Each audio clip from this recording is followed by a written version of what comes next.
What's up guys, it's Will back again, and today's review is the drama romance film Phantom Thread. Written and directed by Paul Thomas Anderson, Phantom Thread takes place in 1950s London, where renowned dressmaker Reynolds Woodcock, played by Daniel Day-Lewis, falls in love with a woman named Alma Elson, played by Vicky Krieps. As Alma grows closer to Reynolds, she begins living with him and realizes that he is very particular and very regimented in his lifestyle. The slightest inconveniences lead him to lash out on Alma as he takes his work, routines, and schedule very seriously. As the romance grows, the dysfunction grows as Alma and Reynolds attempt to live together and love one another. Alright, so anytime Daniel Day-Lewis is in a film, I'm kind of the mindset at this point that it's a must-see. His career and accolades speak for themselves with all his Oscar wins and other awards that he's won, over the course of his career. But honestly, I think without him, I probably wouldn't have rushed out to see this film. Because when you have an actor of his caliber, especially in the last film before his retirement, I figured that this is definitely one that I needed to see and that most people need to see. Luckily I was right, because Phantom Thread is a very, very well done film, and it's to no surprise honestly that Daniel Day-Lewis is excellent in it. I think the thing that surprised me the most though was how excellent everyone around him was as well. Sometimes Daniel Day-Lewis can, tend to overshadow his co-stars because he's just so stellar in every role he does. But I thought Vicky Krieps was honestly right there with him. Maybe not quite as good, but still great, honestly, and both have Oscar nominations, in my opinion, coming their way in February. I'd be stunned if not. The performances are a big reason this film's so successful, because the two stars play two very flawed characters, and characters that are often at odds with each other because they just have different views and want different things. I really enjoyed how their relationship evolves over the course of the film, because it goes from highly functional to highly dysfunctional, and then back and forth multiple times.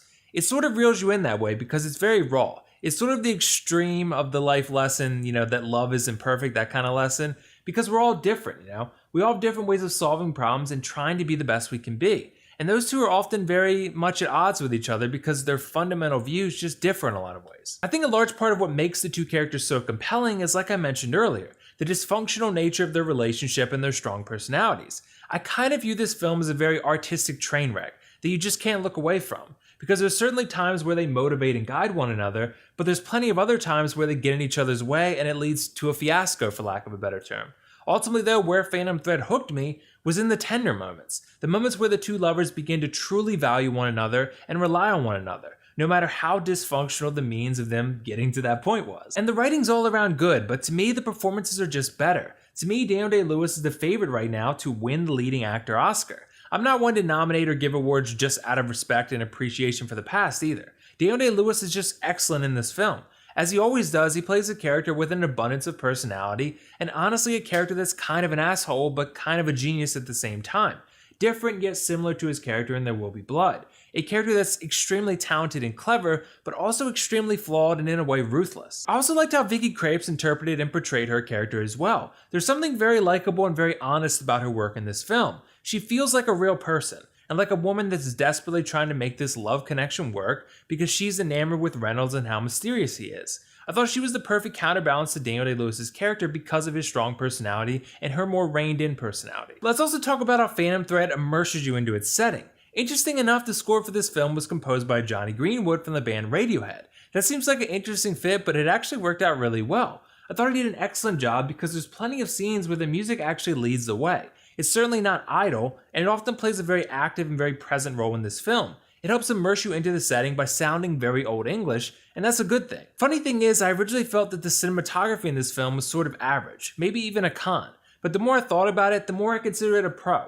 I consider it a pro because it really does do a fantastic job highlighting the details of the story. It emphasizes the surroundings and work of the characters, and how those factors help shape their identities as people and characters. Some of it is a bit harsh, but the camera work is really quite good here. So there's one thing that's keeping this movie from being a 10 for me, and as always when I bring this up I tell you it's a big con, because it is. At times I found this movie to be a little slow and a little boring.